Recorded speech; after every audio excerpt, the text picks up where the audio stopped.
বিশুদ্ধ ভাষাটা এত জরুরি যে আল্লাহ তাআলা তার প্রিয় হাবিবকে মায়ের বুকের দুধ থেকে বঞ্চিত রেখেছেন শুধু বিশুদ্ধ ভাষার জন্য।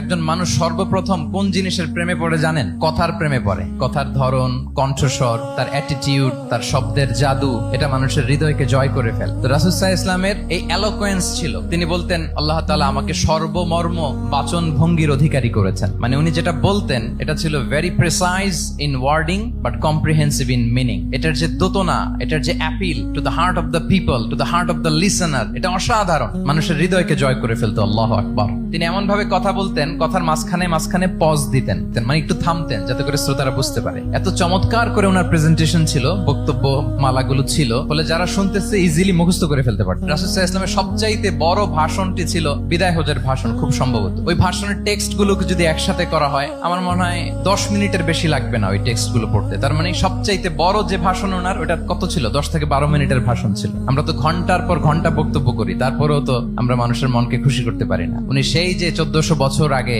10 মিনিটের একটা ছোট্ট ভাষণ দিলেন, গোটা বিশ্ব আজও হাবুডুবু খায় ওই ভাষণের ভেতর, ঠিক কিনা বলেন?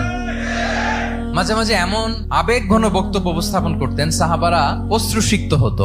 আবার যুদ্ধের ময়দানে যখন কমান্ড করতেন, তখন তিনি রেগে যেতেন। উঁচু কণ্ঠে তিনি কথা বলতেন, মনে হচ্ছে একজন সেনাবাহিনীর কমান্ডার তার ব্যাটালিয়নকে কমান্ড করছেন। আল্লাহু আকবার।